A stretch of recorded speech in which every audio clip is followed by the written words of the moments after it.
Les temps sont extrêmement durs pour la Belgique. Après le Covid, des inondations, nous avons des sans-papiers qui sont en grève de la faim depuis extrêmement longtemps maintenant, 2 mois pour être précis, et certains d'entre eux commencent petit à petit à montrer des signes de faiblesse grave et vont potentiellement mourir dans les heures ou les jours qui viennent.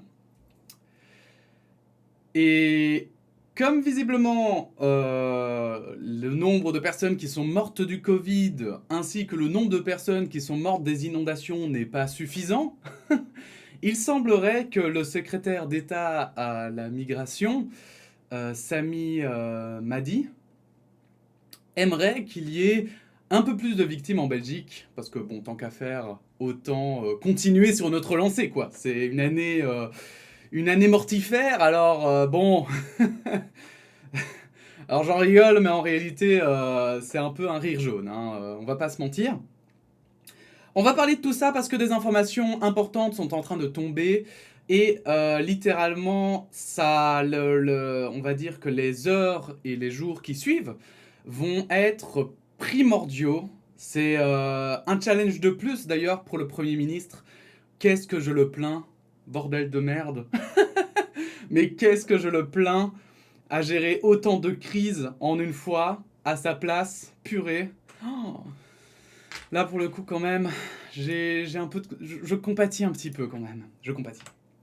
Bref, on va revenir un petit peu sur tout ça, on va faire un gros bilan, et vous allez voir que j'avais lu notamment beaucoup d'arguments qui étaient assez intéressants, hein, beaucoup d'opinions où certains disaient justement, on parlait de la régularisation, on parlait que parfois justement il y avait des sans-papiers qui s'y étaient mal pris pour demander la régularisation, ou enfin voilà, il y avait plein de raisons assez intéressantes. Et justement ici on va essayer d'apporter un peu de réponse à tout ça, parce que malgré tout ici, les arguments ont plutôt l'air d'être idéologiques que réellement rationnels, et je vous avoue que ça fait un peu peur. Grève de la faim des sans-papiers face au silence assourdissant des politiques, une lettre ouverte adressée au roi des Belges. Donc ça, c'était le premier article que j'ai vu aujourd'hui. Et il commence comme ça, depuis bientôt 2 mois, 470 personnes sans papier sont en grève de la faim à l'église du Béguinage, une église de Bruxelles, catholique il me semble, et dans les locaux de l'ULB et de la VUB à Bruxelles. ULB et VUB, université bruxelloise, francophone et néerlandophone. Suite à la décision du secrétaire d'État à l'asile et à la migration, Sami Madi, CDNV, d'établir une zone neutre. CDNV, c'est un parti de droite catholique, et ici conservatrice du coup, on avait eu le petit débat, où les personnes sans papier peuvent recevoir des informations sur leur situation administrative et les procédures qu'elles peuvent entreprendre. Une partie d'entre eux ont décidé d'entamer une grève de la soif vendredi passé, le 16 juillet, faisant craindre des décès dans les jours suivants. Nous sommes le 19. Cela fait donc 3 jours que la grève de la soif a été commencée. Dans mes cours, j'avais appris qu'on ne pouvait pas vivre plus de 3 jours sans boire. J'avais appris déjà qu'on ne pouvait pas vivre plus d'un mois sans manger et sans subir des conséquences irréversibles. Cela fait 2 mois que ces gens ne mangent plus. C'est une situation catastrophique. Et nous parlons bien de... On va arrondir 450 personnes. Voilà, on va arrondir en dessous, comme ça, ça fera plaisir à tout le monde. 450 personnes, d'accord? En Belgique, on a peur, pour le moment, il y a 160 disparus des inondations, plus 30 morts, on va dire, voilà. On a peur qu'il y ait 200 morts des inondations. Pour un peu remettre dans le contexte. Cette grève de la faim a suscité de nombreuses réactions durant ces 59 jours, donc 59 aujourd'hui, je crois. Je regarde si l'article est d'aujourd'hui. Oui, tout à fait. Donc, des gens ont écrit au roi, ce qui est assez exceptionnel dans cette demande, c'est qu'ils veulent que le roi se positionne. Or, en Belgique, il faut savoir que le roi, en fait, est beaucoup plus un représentant national que un acteur politique. Le roi ne ne fait que aider en fait à former les gouvernements en choisissant les personnes qui doivent essayer de trouver des coalitions. Mais c'est tout en fait, c'est tout ce qu'il peut faire en tant que pouvoir. Alors il y a d'autres prérogatives, genre s'il n'y a plus de gouvernement, machin, enfin voilà, je vous avoue qu'on va pas rentrer dans les détails, mais en très gros c'est ça. Et il a un espèce de devoir de réserve dans lequel il n'a pas à s'immiscer de politique, à parler de politique. Et c'est ça en fait qui est assez rare en fait, c'est que effectivement on demande au roi de prendre une position politique ici. Pour les sans-papiers et pour réagir face à tout ça. Et bon, c'est assez rare que pour être souligné. Je vais vous lire aussi, ici nous avons la réaction de Joachim Kuhns, je crois que ça se dit comme ça, qui est donc le président de parti du CDNV, donc le parti qui ne veut pas trouver de réelle solution aux sans-papiers, à cette crise, je vais plutôt dire ça comme ça. Là-dessus, il dit « Aider les grévistes de la faim aux options disponibles, des zones neutres pour visualiser le dossier individuellement, une confiance totale dans l'approche de Sami Madi », Sami Madi, donc, c'est le secrétaire d'État chargé de l'immigration, « humaine et cohérente. Une aide médicale est disponible, les dossiers peuvent être discutés individuellement, arrêtez la grève de la faim. » Alors c'est bien connu que quand on dit à quelqu'un « arrête de faire quelque chose », il s'arrête, hein. Et parler d'une approche humaine et cohérente en laissant mourir des gens, enfin, c'est... Oh là là. Moi, ça me... honnêtement, hein, ça me tue. Je trouve cet argument de parler d'humanité, quand littéralement, parce que là, je veux dire, on parle pas de... j'invente, mais de moi, qui pourrait, voilà, qui a envie d'agir pour sauver des gens, mais j'en ai pas le pouvoir, par exemple. On parle pas de quelqu'un de random dans la rue qui, qui aimerait aider, mais qui ne peut pas. Non, non, non, là on parle d'un gars qui a totalement le pouvoir, donc, de faire arrêter cette grève de la faim. Il a le pouvoir de régulariser ces sans-papiers, il a le pouvoir de trouver des solutions, parce qu'il en existe, vous verrez, on va y revenir après, vous allez voir pourquoi, en plus, quand on dit humaine et cohérente, c'est vraiment de l'hypocrisie sans nom. Eh bien, eh bien je trouve en fait que non, on peut pas dire que c'est humain. Je regrette, c'est pas humain. Laisser mourir son prochain, ce n'est pas humain. Quand on essaye d'arrêter même, je veux dire, pour dire, même les terroristes, on essaye de les capturer vivants, alors que ce sont des monstres. D'accord? Enfin, il y a un moment donné, genre, on peut pas... je suis désolé, mais le terme humain n'est pas approprié. On peut pas dire « Ah ben non, comme la loi est mal faite, moi, je suis humain et je respecte la loi. » Non, ça ne marche pas comme ça. Ce n'est pas humain, ça. Humain, c'est essayer d'agir, en fait. Et pas juste de rester sur ses positions, têtues. Enfin, voilà, c'est... Je suis assez choqué, en fait, par cette manière de communiquer. Et je n'ai pas été le seul. Pour vous montrer que, en fait, tout ça est incohérent, il y a eu notamment 2 experts de l'ONU, et c'est l'article ici, qui proposent une issue à la crise des sans-papiers en Belgique. Donc, ce sont des envoyés spéciaux de l'ONU qui ont étudié la question et qui ont donné des solutions, et vous allez voir qu'il en existe des solutions. Pour ceux que ça intéresse, il y a même d'autres solutions qui sont proposées dans cette lettre ouverte au roi, envoyée donc par des collectifs. Et il y a encore, enfin voilà, il y a des arguments et des propositions pour trouver une issue à cette crise qui sont avancées et qui sont pas juste non, il faut tous les régulariser, quoi. Je veux dire, parce que souvent c'est ce qu'on se dit, c'est un peu l'impression qu'on a, c'est ah oui, mais alors du coup on doit tous les accepter sans rien dire. Non, c'est pas ça. C'est pas du tout ce qui est demandé, vous allez voir. Alertés par la situation critique de 430 personnes sans papier en grève de la faim à Bruxelles, les rapporteurs spéciaux de l'ONU, Olivier de Schutter et Felipe González, je suis désolé pour l'accent, à chaque fois que je vois des González, je suis obligé de le lire comme si je comprenais l'espagnol, ont adressé une lettre ouverte au secrétaire d'État belge à l'asile et la migration Sami Madi proposant une issue à la crise. Donc la honte totale, hein. L'ONU qui vient nous faire, nous proposer, parce qu'en fait ils nous font la leçon, hein. Les informations qui nous parviennent sont alarmantes et plusieurs grévistes sont entre la vie et la mort, a déclaré Olivier de Schutter, rapporteur spécial de l'ONU sur les droits de l'homme et l'extrême pauvreté. Afin de répondre à cette situation d'urgence, le gouvernement doit confirmer immédiatement que l'état de santé des grévistes de la faim fait obstacle à toute expulsion et qu'il envisage l'octroi d'un titre de séjour provisoire permettant l'exercice d'une activité économique à toute personne qui introduit une demande de régularisation de séjour, a précisé Felipe González, rapporteur spécial, je suis grave, hein, sur les droits de l'homme des migrants. À moyen terme, les experts avancent 3 propositions pour sortir de la crise et permettre aux 120 000 personnes sans papier vivant en Belgique de voir leurs droits fondamentaux respectés. Donc, on a des rapporteurs qui disent, écoutez, la solution à court terme, c'est d'abord de leur donner des titres de séjour provisoires, ne fût-ce que le temps d'examiner leur dossier.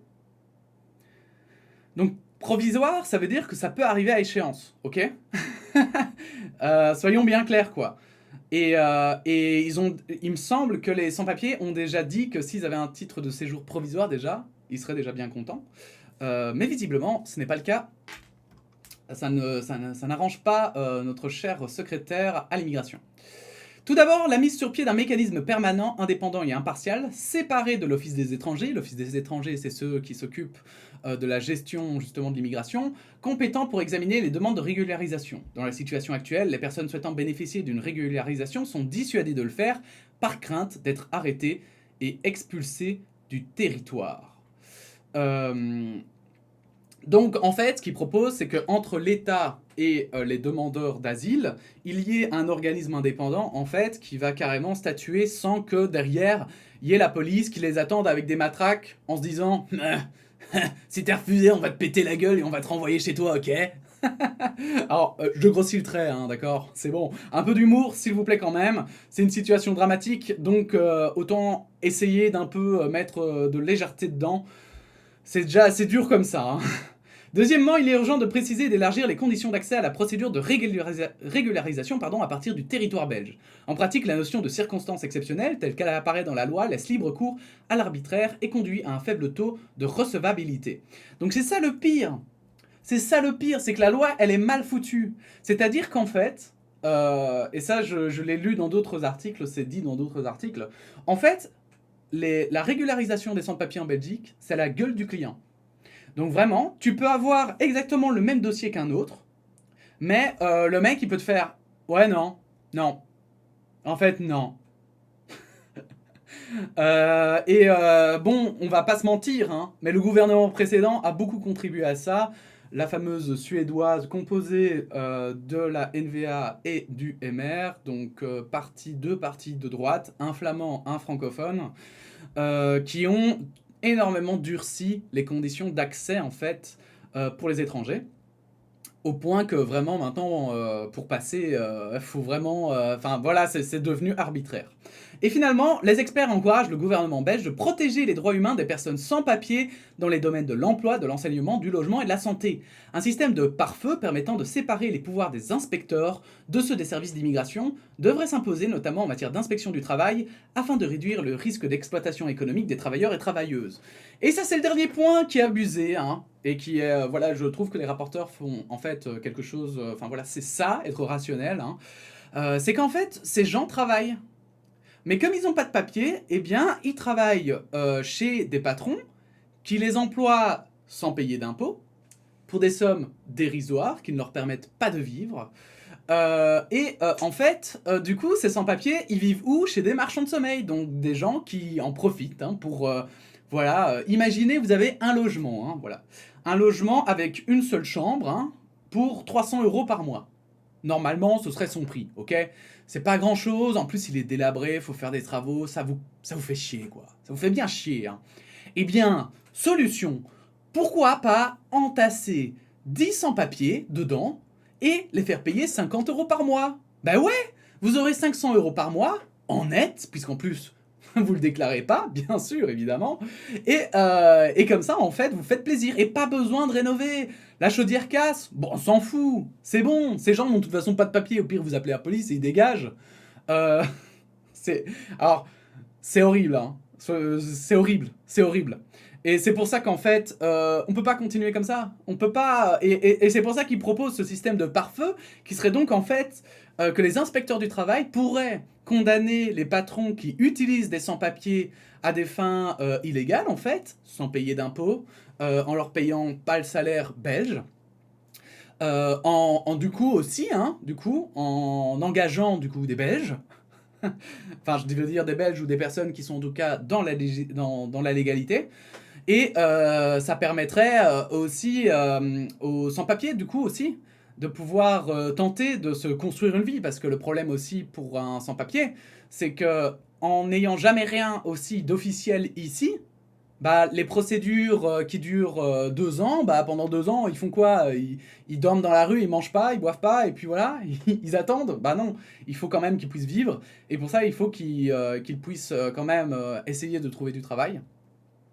Bref, donc du coup, tout ça, toutes ces recommandations paraissent sincèrement pas du tout abusives, parce que c'est pas comme si ils disaient qu'il fallait accepter tous les sans-papiers, non, ils disent qu'il faut étudier chaque dossier, revoir les conditions d'accès, etc., etc. Bref, ces avancées permettraient à la Belgique de respecter ses obligations qui découlent des instruments internationaux de protection des droits humains tels que le Pacte international relatif aux droits économiques, sociaux et culturels et la Convention relative aux droits de l'enfant et de sauver des vies. Donc on n'est même pas dans la légalité. Voilà, c'est aussi clair que ça. Et c'est là que vous vous demandez probablement, mais pourquoi le titre de cette vidéo? Eh bien c'est très simple. Nous arrivons à ce dernier article, hein, PS et écolo, deux partis de gauche, PS gauche, écolo centre-gauche, gauche, quitteront le gouvernement en cas de décès d'un sans-papier. Le vice-premier socialiste Pierre-Yves Dermagne a indiqué au bureau de parti que les ministres et secrétaires d'État socialistes démissionneront en cas de décès d'un sans-papier. Écolo est sur la même ligne, les deux partis l'ont fait savoir au Premier ministre. Donc, au moindre sans-papier qui meurt, le gouvernement explose. Littéralement. La situation des sans-papiers se détériore d'heure en heure. Ce matin, une petite dizaine d'entre eux ont été emmenés pour recevoir des soins, nous revient-il, du terrain. Donc ça, c'est un article d'aujourd'hui. Sur le plan politique, un nouveau cap vient d'être franchi. Au bureau du Parti Socialiste, qui se tenait ce matin, le vice-premier socialiste Pierre-Yves Demagne a indiqué qu'il avait averti le Premier ministre et les vice-premiers qu'en cas de décès d'un sans-papier, les ministres secrétaires d'État PS remettraient leur démission dans l'heure. Les socialistes demeurent insatisfaits de la manière dont cette crise est gérée. Hier soir, des ambulances ont été dépêchées sur les lieux de la grève pour s'assurer qu'il n'y avait aucun risque de décès à très court terme. Aucun sans-papier n'a alors accepté d'être emmené. C'est la première fois depuis le début de la crise qu'un parti fait de cette grève une question de gouvernement. Et alors là, je comprends pas. Alors, c'est bien hein, de le faire maintenant, mais je comprends pas pourquoi ils l'ont pas fait avant. Sachant que le MR et le parti Défi, donc un parti MR, parti de droite, Défi, parti de centre-droite, droite, avaient menacé de quitter le gouvernement pour un voile. La vie d'être humain, un voile, la vie d'être humain... Non mais putain quoi. Non mais sérieusement, vraiment, vous avez pris tant de temps pour vous dire bon bah ok, enfin je sais pas, parce que je me dis qu'un parti il aurait dû peut-être aussi réagir au moment où la santé des personnes était en jeu. Et je me demande en fait si à un moment donné il devrait pas taper du poing sur la table et dire écoutez, si dans la journée il n'y a pas une solution qui est trouvée, bah nous on se barre quoi. Tant pis. Je sais que c'est lourd de conséquences, je sais que c'est pas rien, je sais que ça ferait exploser le gouvernement et que ça amènerait à encore une fois, à un pays sans gouvernement pendant X temps. Je suis d'accord que c'est de la merde en barquette. Mais là, on a donc le plus petit parti de la coalition, je pense. Hein. On va voir, hein. Coalition Vivaldi. Je sais pas s'ils vont me montrer... ce serait bien, je sais pas s'il y a par nombre de sièges, mais il me semble que le CDNV, sincèrement, ils ont peut-être 5 sièges, quoi, sur 300. Donc c'est un peu... alors est-ce qu'on voit 12 pour le CDNV? Alors ok, c'est pas le plus petit, parce qu'on a Groen et SPA qui sont dedans. Mais faut arrêter de déconner, quoi. Le PS c'est 19, Écolo c'est 13, l'OpenVLD c'est 12, enfin merde quoi. Et Écolo c'est aussi Groen, donc Écolo Groen ça nous en fait 21 quoi. Enfin, je comprends pas. Je ne comprends pas. Je vais pas vous mentir, mais là, je comprends pas pourquoi ils ont pas réagi plus tôt. Pourquoi ils ont pas dit, bon bah écoutez, tant pis, hein, ça se barre. Parce que en plus, on en avait déjà parlé ici, hein, mais le problème, c'est que tout ceci, ça représente même pas... Enfin, je veux dire, ils suivent une espèce de doctrine, mais qu'est-ce qui leur dit que leurs électeurs les ont élus pour ça?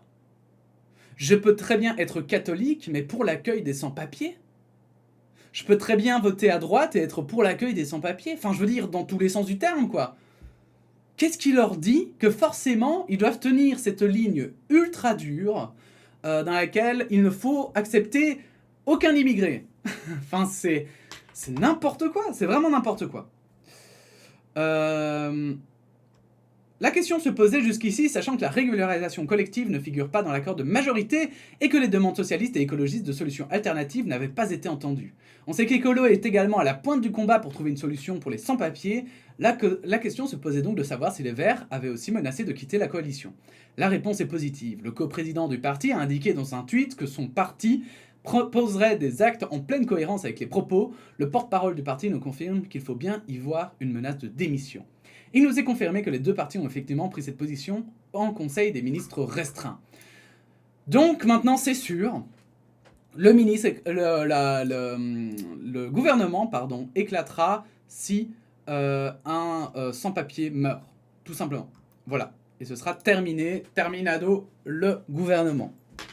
Et en fait, là derrière, je trouve aussi, c'est pour ça que je vous parlais du fait que je trouvais ça très marrant qu'ils parlent d'une approche humaine et cohérente, c'est qu'en fait, je pense qu'il y a plein de gens, mais vraiment, parmi la population qui rêveraient de pouvoir avoir cette liberté, cette chance, j'ai envie de dire, de pouvoir comme ça, sur la base d'une seule signature, pouvoir sauver des vies. Parce que vraiment, on parle d'une signature. Et ici, on a quelqu'un qui a ce pouvoir, mais qui se refuse à le faire. Soi-disant sur une base rationnelle, mais lui-même avait dit, Sami Madi, le fameux,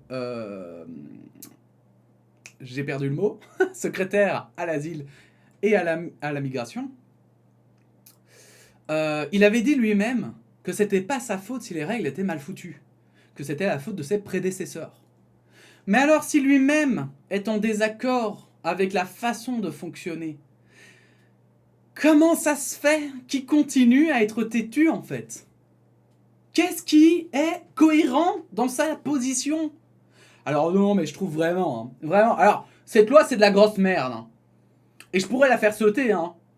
Mais bon, c'est la loi, moi je respecte la loi, quoi.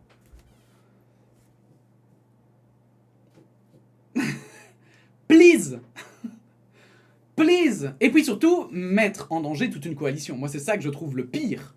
C'est que ces mecs, quand même, on va le dire, hein, ces mecs, hein, qui je pense vont quand même perdre des plumes si elles ne fussent qu'un seul mort parmi les sans-papiers. Je pense que ce parti va disparaître. Eh bien, le pire, c'est que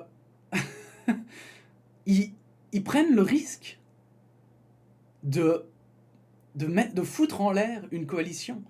C'est tellement inconscient, c'est tellement irresponsable et irrespectueux pour les gens qui les ont élus, quoi. Bref. Nous saurons dans les prochains jours si le gouvernement va exploser ou pas. Nous vous tiendrons au courant évidemment sur cette chaîne.